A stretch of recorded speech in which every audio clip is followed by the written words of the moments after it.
que o universo e a vida não foram criados ou não teriam sido criados há 30 minutos atrás? Você fala assim, 30 minutos atrás a gente estava aqui assistindo palestra. Teve até o intervalinho, fui conversar com pessoas. Eu lembro que lá em casa eu estava me preparando para vir hoje à tarde, então nós tivemos aquele período de 1 hora de intervalinho ali. Falei assim, mas e se todos nós fomos criados há 30 minutos atrás, achando que teve o intervalinho? E o intervalo nunca existiu. Mas nós já fomos criados achando que ele tivesse existido. Você foi criado achando que você esteve na sua casa hoje, que você tomou banho, trocou de roupa, seja lá o que foi, e veio para cá. Ou você achando, inclusive, que você um dia foi para a escola ou trabalha. Mas tudo isso, você foi criado há 30 segundos atrás já achando todas essas coisas. Alguém gostaria de tentar provar que eu estou errado? Você pode discordar, mas você não consegue provar que eu estou errado. Percebe o tamanho do nosso problema? Então, quando nós tratamos com datação, as coisas são complicadas. Por exemplo, não seria tão bom se nós encontrássemos fósseis e no fóssil já viesse uma etiquetazinha assim, esse fóssil tem não sei quantos milhões de anos. A data de nascimento do fóssil ou da rocha seria uma maravilha, né? E existem áreas das ciências que trabalham com essa parte. Só vou dar 3 delas, mas tem outras. Geocronologia é a área da ciência que determina a idade de rochas, fósseis, sedimentos, esse tipo de coisa. Bioestratigrafia estuda o tipo de fóssil que é encontrado nas camadas de rochas. E você tem a cronoestratigrafia, que é o que procura mostrar como teria ocorrido a idade, ou o que teria ocorrido, desculpe-me, durante a idade de um determinado planeta, à medida que o tempo foi passando. Então essas são as considerações, as 3 áreas principais. Dentro da área de metodologia, existem métodos diferentes de datação. Nós temos os métodos incrementais e temos os métodos chamados radiométricos. Métodos incrementais são aqueles que você mede o aumento ou a diminuição de alguma coisa. Métodos radiométricos são aqueles que existem elementos químicos radioativos que com o passar do tempo eles vão se desintegrando. Então você mede a quantidade inicial desse elemento químico, com o passar do tempo ele vai desintegrando, você mede quanto sobrou aqui na frente. Só alguns exemplos dos métodos incrementais, para começar, nós temos um que é chamado de dendrocronologia. São aqueles anéis que tem nas árvores. As árvores aqui próximas do Equador, praticamente não tem muitas que tem esse anel, esses anéis. Mas se você pega árvores de regiões subtropicais, dali para frente, onde existe uma variação muito grande da temperatura, as estações são mais definidas, você percebe isso nas árvores. Tem um anel branquinho que vocês estão vendo ali, o anel claro, esse daí é o que cresce durante a primavera. O mais escuro cresce durante o verão. Outono e inverno você não tem. Então, por exemplo, se o anel clarinho é bem fininho, é porque na primavera choveu pouco, estava bem seco, a árvore não cresceu muito. Se você pega, por exemplo, o anel escuro no verão, está bem grosso, porque naquele verão choveu bastante, fez muito sol, a árvore cresceu bastante. Então, esses anéis das árvores, tecnicamente eles nos contam a história da árvore. Então você tem condição de saber como foi, assim, se o ano foi muito quente, se foi muito frio, se choveu muito, se choveu pouco. Tudo isso fica guardado ali no histórico da árvore. Então se você medir o número dessas duplas de anéis, o claro e o escuro, você vai saber quantos anos a árvore tem. Então nós já encontramos árvores aí que você vai medindo esses pequenos anéis ali dentro. Tem árvores até de 3.000 anos. Então você tem 3.000 anos de história ali, cada primavera, cada verão, etc. coisa e tal. Isso daí é dendrocronologia. Tem um outro que a gente trabalha bastante também, que é datação pelo magnetismo terrestre. Isso aí, inclusive, tem uma área de aplicação espetacular que a gente chama de arqueomagnetismo. O campo magnético da Terra, ele flutua um pouquinho com o passar do tempo. Tá? Se você olhar assim, imagina o eixo da Terra aqui, a Terra redonda aqui em volta, e o campo magnético da Terra ele tem a tendência de girar mais ou menos assim, ó, tá? Em volta do eixo principal da Terra. Então nós sabemos o quanto que ele vira, quanto que ele sai da posição porque ele não é fixo. O fascinante sobre isso é que se você pega, por exemplo, vamos pegar lá no meio da Amazônia, vamos pegar aqui alguns séculos atrás, ou talvez 1500 anos atrás, sei lá, um tempo atrás, alguns habitantes da Amazônia resolvem fazer cerâmica. Então eles pegam um pouco do barro, faz a cerâmica e colocam no fogo. A cerâmica tem uma característica muito interessante, que ela literalmente ela guarda na sua estrutura a posição do campo magnético quando você colocou o barro lá no forno. Então, se o campo magnético está nessa direção, você vai perceber que existe um alinhamento do sisteminha na cerâmica na mesma direção do campo magnético. Então, vamos supor agora, chega o ano 2019, eu e você estamos lá no meio da Amazônia fazendo nossa pesquisa. Daqui a pouco você cava um negócio lá, plum, sai um pedacinho de uma cerâmica. Rapaz, há quanto tempo será que foi isso daqui? Então, nós marcamos exatamente em que local foi encontrado, latitude e longitude. A gente pega, leva isso aí para o laboratório, e no laboratório é possível medir esse ângulo do campo magnético da Terra. Daí, hoje, nós sabemos o ângulo onde está. Nós comparamos com aquele da cerâmica, é possível saber há quanto tempo atrás essa cerâmica foi feita. Então, se foi, por exemplo, 1000 anos, 1500 anos. Eu sei que muita gente, quando eu falo isso, o pessoal chega para mim e fala, cara, eu acho que vocês não dormem à noite, não é possível, vocês ficam bolando coisa lá, como é que fazer.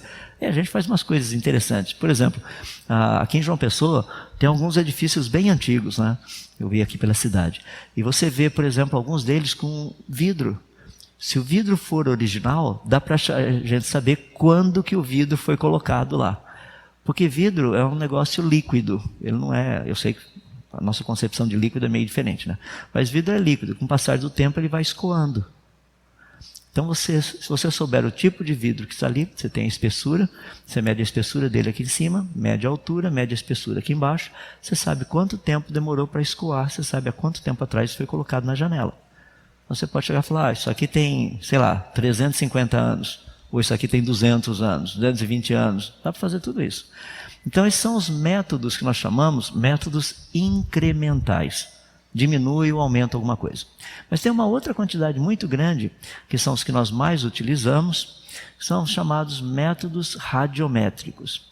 Os métodos radiométricos, eles usam essas 3 pressuposições importantes, que a taxa de desintegração ou de decaimento do elemento químico é constante. Essa é uma delas aí. É o constante o tempo todo. A segunda é que a abundância de isótopos na amostra não foi alterada nem por adição ou subtração com o passar do tempo. Por exemplo, a quantidade de carbono 14 que tem no fóssil não aumentou nem diminuiu por fatores externos. Tá? Por exemplo, diminuição. Você tem uma rocha. Tá? Se muita água passa na rocha, essa água tem a tendência de levar um pouquinho dos elementos químicos originais da rocha. Então vai ter menos elementos químicos do que o que normalmente teria por causa da água. E a terceira é que a rocha, quando foi formada, ela tinha uma quantidade conhecida do chamado elemento filho. Eu não vou entrar em detalhes nisso daí, mas só dar uma ideia geral. Essas 3 pressuposições são muito importantes, porque todas elas estão relacionadas com um negócio que a gente chama de meia-vida. Deixa eu explicar o que é meia-vida. Carbono 14, por exemplo, ele tem uma meia-vida de 5.730 anos. Se você pegar um recipiente como esse aí e colocar 800 gramas de carbono 14 ali dentro, depois de 5.730 anos, metade dele teria desaparecido. Ficou só a outra metade, 400 gramas. Se você deixar mais 5.730 anos, esses outros 400 gramas agora vão desaparecer, vão ficar só 200 gramas. E se você deixar mais 5.730 anos, agora você tem só 100 gramas. Não é que ele desaparece, puf, vira nada. Não, não é isso. É que, por exemplo, o carbono 14 volta a ser nitrogênio. Então ele vai fazendo o caminho de volta. Tá? Então nós temos um conhecimento razoável disso daí. Quando nós pensamos, por exemplo, na taxa de decaimento, todos esses negócios, nós temos equipamentos que fazem essa medição com uma certa precisão para a gente. É muito legal isso aí. Por exemplo, espectrometria de aceleração de massa. O equipamento é fantástico, a gente trabalha com isso, é bem preciso. Dá para a gente medir quantidade de elementos químicos que estão numa amostra. E o problema maior é lá no comecinho, né? Tem umas equações aí que precisam ser resolvidas também, mas dá para a gente ter uma ideia. Deixa eu tentar colocar esses métodos todos, dando um exemplo bem simples. Vou pegar o meu copinho d'água, que é o mais fácil para a gente entender. Imagina que nesse copinho aqui tenham 100 ml de água. Tá? Eu vou fazer um furinho aqui e vão vazar 10 ml por minuto. Pergunta, depois de quanto tempo o meu copinho estaria vazio? Bom, se tem 100 ml, estão vazando 10 ml por minuto, isso significa que depois de 10 minutos não teria mais água nenhuma aqui dentro. 100 dividido por 10. Tá? Então os métodos de datação trabalham todos desse jeito. Eles medem a quantidade que ainda está lá dentro. Deixa eu fazer um exemplo prático. Se no meu copinho eu tivesse 50 ml aqui dentro de água, e está vazando 10 ml por minuto, há quanto tempo o copinho estaria vazando? 5 minutos, correto? Porque eu tinha 100, agora eu tenho 50, está vazando 10 por minuto. Agora deixa eu fazer uma outra pergunta. Vou pegar um outro copinho, está aqui meu outro copinho. Nesse outro copinho só tem 30 ml aqui. Há quanto tempo está vazando? Você fala assim, não sei quanto de água tinha no começo. Percebe? O problema com os métodos de datação é o seguinte, a gente consegue medir quanto do elemento químico ainda tem, a gente mede o quanto que está vazando, que é a meia-vida do elemento químico. Qual o problema nosso? É saber quanto tinha no começo. E a resposta científica é bem fácil. Quanto que tinha no começo? Resposta científica. Só Deus sabe. Essa é a resposta científica. Assume-se. Essa é a razão dos métodos de datação terem tantos problemas. Deixa eu dar um exemplo para vocês. Existem muitos métodos de datação, não é só o carbono 14. O carbono 14 é um método de datação utilizado para idades até mais ou menos 6.000 anos. 6.000. Mais de 6.000, daí para cima, você tem esses outros métodos aí. Tem o samário neodímio, tem o rênio ósmio, tem o rubídio estrôncio, tem o potássio argônio, lutétio hafnio, tem o tório chumbo, tem urânio chumbo. Tem dois de urânio chumbo que vocês estão vendo aí. Um é o urânio 235 e o outro é o urânio 238. Então tem uma quantidade muito grande aí. Dá uma olhadinha o que mais ou menos o método de datação faz. Vamos imaginar que se você medir a quantidade de urânio e chumbo numa rocha, porque o urânio, à medida que ele desintegra, ele vira chumbo. Tá? Então, essa proporção de urânio e chumbo, considerando 1 grama de urânio, você vai perceber que esse negócio teria 100 milhões de anos. Se a quantidade de urânio diminuir ainda mais e a quantidade de chumbo aumentar um pouco, significa que mais tempo teria se passado. Então você teria agora 1 bilhão de anos. Se o negócio for desse jeito aí, agora diminuiu ainda mais a quantidade de urânio, aumentou ainda mais a quantidade de chumbo, agora você tem 2 bilhões de anos. E se você chegar a um negócio desse jeito assim, tem essa quantidade de urânio, diminuiu ainda mais, daí você vê a quantidade de chumbo, aumentou ainda mais, 3 bilhões de anos. Então as pessoas chegam para mim e falam assim, não, mas os métodos de datação são bons então. Bons na maneira de dizer. Por quê? Se os métodos de datação funcionassem, você poderia pegar uma mesma rocha e datá-la com 2, 3, 4 métodos de datação e todos eles dariam a mesma idade da rocha. Olha o problema. Se você pega uma única rocha e data com métodos diferentes, as idades são horríveis. Fica um negócio totalmente um disparate a coisa. Olha só, essa rocha, que é uma rocha basáltica, foi feita uma experiência, datado com o método urânio-chumbo, rubídio estrôncio e potássio argônio. Com o método urânio-chumbo, deu uma idade de 2 bilhões e 600 milhões de anos. Com o rubídio estrôncio, deu uma idade de 1 bilhão e 270 milhões de anos a 1 bilhão e 390 milhões de anos. Com o potássio argônio, deu uma idade de 10 mil anos a 117 milhões de anos. Em outras palavras, a idade da rocha, qualquer coisa entre 10 mil anos e 2 bilhões e 600 milhões de anos, você está certo. O que isso significa? Que nós não sabemos a idade da rocha, só isso. Ou seja, os métodos de datação criam esse tipo de problema para a gente. Por isso que eu li logo no comecinho essa publicação científica, que alguma coisa precisa ser feita para acabar com essas discrepâncias todas que nós estamos encontrando por aí, que produzem idades exageradas, etc. coisa e tal. Mais um exemplo, só para você ter uma ideia onde nós estamos no meio de tudo isso. Olha que coisa fascinante. A Universidade do Havaí fez uma série de estudos muito interessantes, pegando literalmente a lava vulcânica do vulcão Kilauea, para fazer um estudo, datação do vulcão e tudo mais. Então, vocês estão vendo aí uma lista aqui da profundidade da qual a lava foi retirada e a idade associada com essa lava nessa profundidade. Então, por exemplo, lava que estava, olha ali no meio, lava que estava a 2.590 metros de profundidade, quase 2.600 metros de profundidade, deu uma idade de 43 milhões de anos. E as pessoas falam, mas qual o problema? O problema é que o vulcão Kilauea surgiu há 1000 anos atrás. Isso é registro histórico. Agora, como que um vulcão de 1000 anos pode ter lava de 43 milhões de anos? Percebe o problema, a discrepância que existe com a datação radiométrica? E eu fico impressionado como pessoas preferem crer nesse negócio maluco que está aqui. Não estou dizendo que ele não é lógico. Não sei se lembram de ontem a ideia de lógico, mas errado. A ideia você não vai conseguir chegar na sua casa. Por quê? Porque primeiro você precisa percorrer a metade da distância, daí tem a outra metade. E agora para percorrer essa metade, você tem que percorrer a metade dela, daí falta outra metade. O raciocínio é lógico, mas está errado. Ou seja, essa ideia dos métodos de datação, o raciocínio é lógico, mas ele está errado. E isso precisa ser arrumado urgentemente. Então, só para a gente pegar algumas ideias aí que eu quero dar para vocês, as pessoas me perguntam, então qual seria a idade do planeta Terra? Não é difícil dizer isso. Deixe-me apenas colocar um negocinho antes de dar essa resposta, porque eu sei que pessoas vão perguntar. O método de datação de carbono 14, afinal de contas, funciona ou não? Ele funciona muito bem até 6.000 anos. Até 6.000 anos dá para a gente saber um monte de coisa.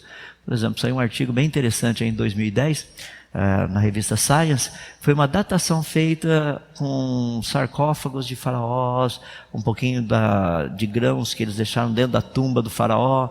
Então foi possível pegar e fazer todo esse negócio de novo e ter uma noção de a ordem correta. Porque, por exemplo, tinha faraó que aparecia na linha de tempo. Eu falei assim, esse aqui não fala nada daquele outro. Como é que pode? É porque estava invertido a coisa. Esse cidadão aqui não era o avô. Quer dizer, desculpe, esse aqui não era o filho, ele era o avô. Tá? Então, não dá para falar ainda, porque o neto não tinha nascido. Por isso que havia umas certas discrepâncias e ninguém sabia direito. Daí, com a datação do carbono 14, foi possível praticamente acertar tudo isso. Então, o método de carbono 14 é um método muito bom. Atualmente, ele está querendo o pessoal está querendo colocá-lo para o lado de fora, por uma razão bem interessante, fascinante. Né? Vou pegar aqui, quer ver que legal? Vou pegar o meu copinho, você vai entender o que eu estou falando. Meu copinho, ele vaza 10 ml por minuto. O máximo que o meu copinho consegue ter é quanto? 100 ml. 100 ml. Não adianta você querer colocar 1 litro aqui que não vai caber. São só 100 ml. Então, se eu chegar para você e falar assim, rapaz, tem um pouquinho de aguinha lá embaixo ainda. Isso significa que 10 minutos teriam se passado? Estou assumindo que o copinho estava cheio. Tá? Você fala, não, porque ainda tem um pouquinho de água lá embaixo. Se tem um pouquinho de água, é porque não deu para vazar tudo. Ou seja, se meu copinho estiver totalmente cheio, o máximo que vai dar são 10 minutos. O que o carbono 14 tem nos mostrado é o seguinte: se ainda encontrarmos carbono 14 numa amostra, essa amostra não poderia ter mais do que 10.000 anos. E a gente encontra assim, carbono 14 em todo tipo de amostra por aí. Por isso que o pessoal está ficando preocupado, né? Você acha uma rocha. Essa rocha aqui tem 600 milhões de anos. Ela é do período pré-cambriano. Nossa, que legal, 600 milhões de anos. Daí lá no meio da rocha você encontra um grafite pequenininho lá. Grafite tem carbono. Aí a gente pega esse carbono e leva lá para o laboratório. Chega lá no laboratório, coloca lá no espectrômetro, roda o negócio, daqui a pouco tem carbono 14. Se tem carbono 14, esse negócio não pode ter 600 milhões de anos. Ele não pode ter mais do que 10.000 anos. Quer ver? Para você que é cristão, acho que você vai entender o problema. Se nós fôssemos no Jardim no Éden, 6.000 anos atrás, e pegássemos uma rocha e trouxéssemos para datá-la, qual seria a idade da rocha? 6.000 anos ou alguns milhões de anos? Depende da quantidade de elementos químicos que Deus tivesse colocado na rocha, não é verdade? E se Deus já colocou um pouquinho de urânio e um pouquinho de chumbo? Só para deixar, para que aqueles que não querem assim, crer nele, encontrassem evidências de que ele está errado. Na verdade, não tem evidência nenhuma que ele está errado. Deus pode criar a rocha do jeito que ele quiser. Ele pode pegar o copinho d'água da rocha, né, copinho d'água entre aspas, e criar com metade só dentro. Qual o problema? A gente ia falar assim, não, mas começou aqui. Deus falou, não, eu comecei aqui. Quer ver um exemplo simples disso? De novo, isso é um parênteses do que nós estamos falando, tá? Adão foi criado no 6º dia. Com quantos anos, mais ou menos, você acha que ele tinha? De 20 a 30 anos, mas ele foi criado naquele dia. Qual a idade dele? Algumas horas. Qual a aparência dele? 20 ou 30 anos. Isso é o que nós chamamos de idade aparente. E a gente encontra muita coisa no universo com essa tal de idade aparente. Percebe? Então é bem legal a gente ver essa parte de datação e tudo mais. Bom, para a gente concluir, deixa eu dar alguns exemplos rápidos, porque eu sei que tem muito de dinossauro aí para ser tratado, né? Estou preocupado até ali atrás, que é capaz daqui a pouco um dinossauro pular lá de trás em cima de mim. Então eu vou andar rápido aqui para a gente ver os nossos queridos dinos. Deixa eu dar algumas evidências, são muito importantes, e deixa eu dar algo para você pensar. Você já sabe, não sei se você já percebeu, mas talvez a tua máquina de lavar roupas, ela tenha uma função chamada centrifugação. O que ela faz na centrifugação? Ela gira, né? Gira bastante. Por que ela gira bastante? É porque à medida que ela gira bem rápido, o tecido, sua calça, sua camiseta, sei lá o que for estiver lavando, lençol, toalha, encosta na beirada. Como na beirada tem uns furinhos, a água é forçada a sair da roupa. Isso a gente chama de força centrífuga. Tá? Então gira bem rápido, a água vai escapando, daí você tira o negócio lá de dentro, quase não está molhado mais. Já percebeu que a Terra gira a mais ou menos 1.700 quilômetros no seu equador? Ou seja, ela tem uma força centrífuga maluca. É muito, muito forte essa força. O que essa força faz com o planeta Terra? Está esticando o planeta ali na região do Equador. Então, a Terra, que é uma esférica, tem uma força muito grande aqui. Eu sei que tem muita gente que fala assim, mas tem a força da gravidade aqui. Eu sei, a força desse lado da gravidade, a força da gravidade do outro lado, cancelam as duas, né? A força aqui de cima da gravidade no Polo Norte e do Polo Sul, cancelam as duas também. Mas tem duas forças centrífugas aqui que não se cancelam porque elas estão indo em direções opostas, esticando o planeta. Olha o que acontece. Se o planeta Terra tivesse algumas poucas dezenas de milhares de anos, o que você acha que teria acontecido com o planeta Terra? Ele ainda estaria redondinho do jeito que ele é? Não, porque essa força vai esticando o planeta no Equador e vai achatando nos polos. Se tivesse milhões de anos ou bilhões de anos, o pessoal da Terra plana estaria certo, ele seria uma panqueca literalmente. Estaria todo achatado. Mas o planeta Terra ainda é extremamente esférico. Ele tem cerca de 12.700 quilômetros de diâmetro no Equador e cerca de 12.700 quilômetros no diâmetro polar. A diferença entre esses dois diâmetros, de cerca de 12.700 quilômetros, é só de 40 quilômetros. Ou seja, o diâmetro equatorial é 40 quilômetros maior do que o diâmetro do polar. Nós estamos falando de praticamente 12.700 quilômetros. Percebe? Isso significa que faz pouco tempo que a Terra está girando. É igual a sua máquina de lavar. Se girar pouco tempo, pode pegar na roupa que ela vai estar bem molhada ainda. Se ela estiver girando bastante tempo, pega na roupa que está mais seco. Essa é uma daquelas evidências assim que as pessoas não gostam de pensar muito. Então deixa eu dar algumas outras aqui para você ver. Tem alguns fatores que nós chamamos de fatores limitantes. Por exemplo, sabia que a luz está se afastando da Terra. Nós sabemos disso. Isaac Newton já tinha feito essa proposta em 1687. Um grupo de pesquisadores, tem uma lista deles aí, em 1754 eles já tinham definido esse negócio. Nós sabemos que ela está se afastando principalmente por questão das marés. A maré que a gente está habituado aqui. Então você tem maré alta e maré baixa, maré alta e maré baixa. Nós sabemos como funcionam as marés, tá? Não somente em relação da Lua, mas também essa geometria entre Terra, Lua e Sol. Nós sabemos quais são os pontos no planeta Terra onde a flutuação da maré é muito alta, onde é muito baixa. Nós temos as equações que nos ajudam a entender esse negócio todo. Em outras palavras, a maré, a água do oceano, quando tem maré alta, é porque a Lua está puxando. Só que a Terra, por girar mais rápido do que a Lua, faz com que a maré fique um pouquinho à frente desse eixo Lua-Terra. Pode ver que a maré alta está aqui, depois da maré alta que vem a Lua. É sempre assim. O problema com isso, sabe o que é? É que essa maré alta aqui trava essa Lua, ela puxa a Lua um pouquinho, ela faz uma forcinha assim para jogar a Lua como se fosse um estilingue. Então a Lua está ganhando um pouquinho de velocidade.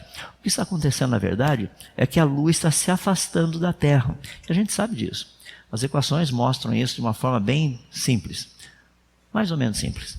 Então você tem um jogo de equações aí que contam para a gente como que funciona esse negócio. Está vendo essa equação aqui em cima? No seu canto esquerdo aqui, tem um negocinho em azul ali chamado dr/dt.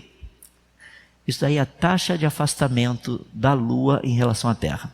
Isso é muito legal, sabe por quê? Porque se a Lua está se afastando, então no passado ela estaria cada vez mais perto da Terra. Só isso. A pergunta é quando que ela estaria girando ou rolando na superfície da Terra? Dá para calcular? Dá.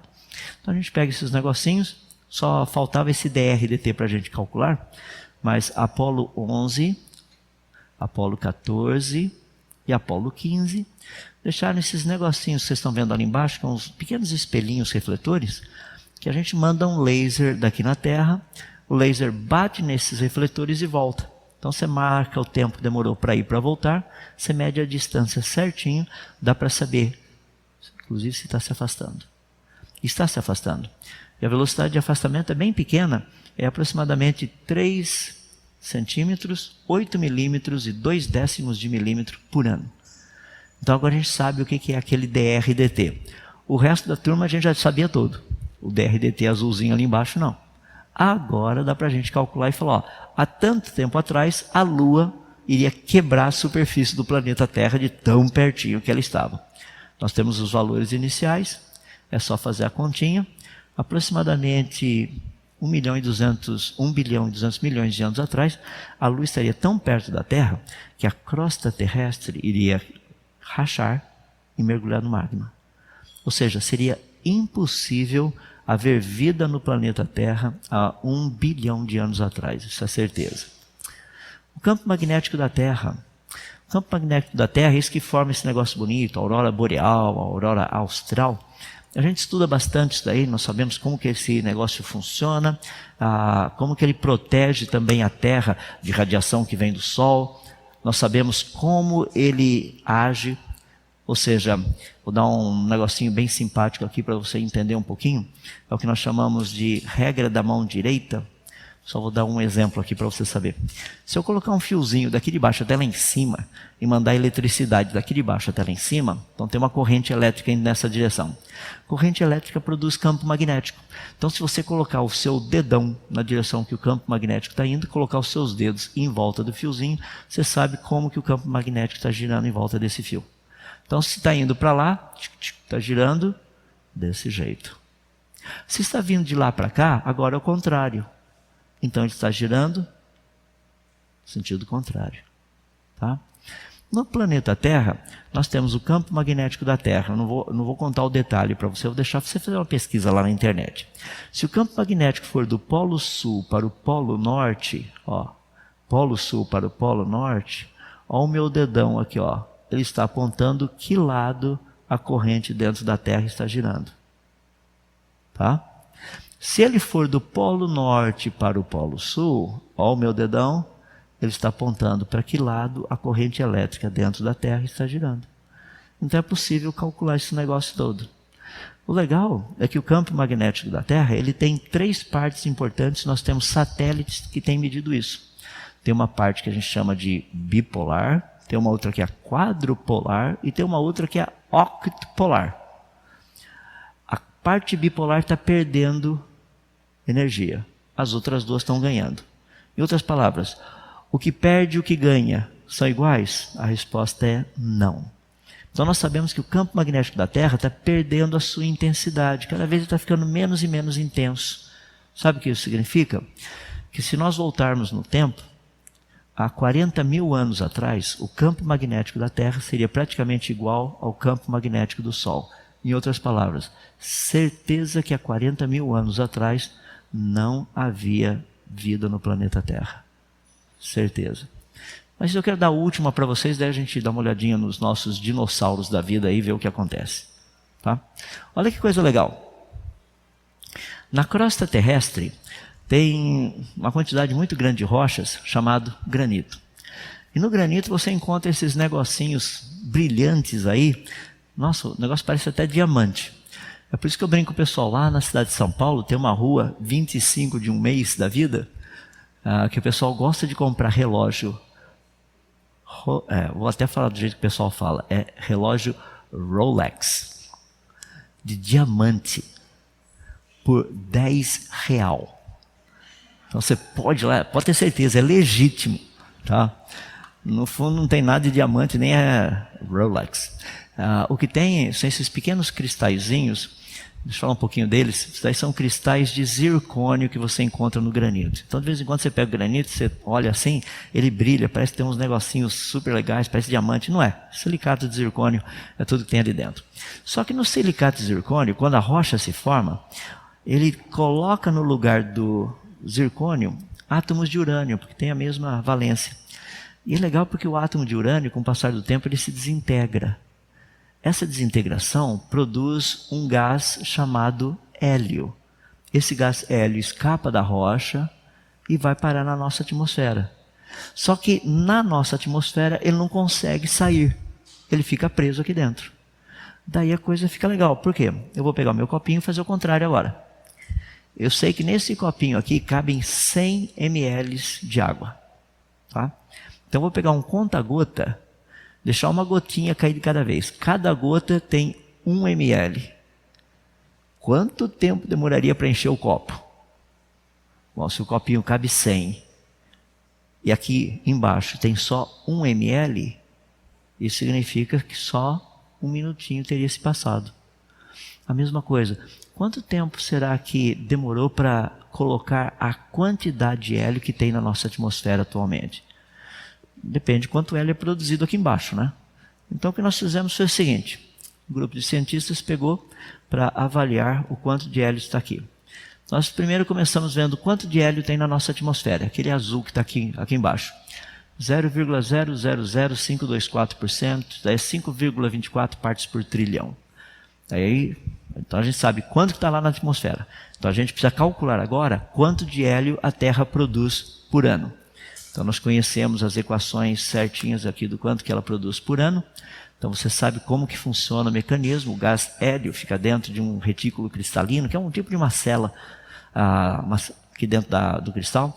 Daí ele vibra, ele sai daqui, vai para o outro, vibra, sai daqui, vai para o outro, vibra, escapa, vai embora para a atmosfera. Então a gente sabe quanto de energia tem que ter esse negócio, como é que funciona esse mecanismo todo. A gente pega e estuda a rocha onde o hélio é formado, quais são as características dessas rochas, todos os detalhes, e a gente tem a equação que mostra como que esse negócio ali de dentro sai, escapa e vai parar no espaço. Daí a gente pega as amostras. Então nós pegamos amostras de vários lugares do planeta para nós termos uma média do quanto é produzido por ano. Então agora nós sabemos o quanto tem lá em cima, o quanto desse gás hélio é produzido aqui. A pergunta é: quanto tempo teria sido necessário para que nós tivéssemos na nossa atmosfera 5,24 partes por trilhão de hélio? A resposta é fascinante mesmo. 6.000 anos. A quantidade de hélio que está na nossa atmosfera equivale a 6.000 anos de desintegração atômica de urânio em chumbo nos pequenos cristais de silicato de zircônio que a gente encontra no granito da crosta terrestre. Eu sei que quando a gente mostra isso daí, muita gente fica preocupado, né? Porque uma vez um professor universitário, eu estava lá em São Paulo dando essa palestra na USP, e daí eu coloquei todos os detalhes e tudo mais. Na USP, assim, no departamento da Poli. Então, eu estava lá na Poli mostrando isso daí, um professor chegou e falou assim, mas você não quer, está assumindo que isso daí é constante. Eu falei, olha, com todo respeito, se não for constante, nenhum método de datação funciona, porque todos os métodos de datação assumem o quê? Constância. Tem que ser constante. Se esse não é constante, os métodos de datação também não são constantes. E se os métodos de datação não forem constantes, acabou a metodologia de datação. Daí falou assim, mas então se os métodos de datação são constantes, você está dizendo aqui que o planeta Terra não pode ter mais do que 6.000 anos? Bom, isso é o que a evidência mostra. O que eu posso falar? Qual a idade do planeta Terra? Lembra que eu não usei nenhum argumento religioso, tá? Não peguei nada de Bíblia, não peguei genealogia da Bíblia, absolutamente nada. O que eu peguei foi só estudar um pouquinho de átomos de hélio que se formam em silicatos de zircônio dentro de rochas terrestres. Só isso. Tem muita coisa boa para estudar, né? Pergunta, qual a idade da Terra? Depois de tudo isso, eu pegar aquele programa antigo da Rede Globo, você decide. Tá legal? Tem informação. Agora, eu não tenho como chegar e falar assim, essa é a informação.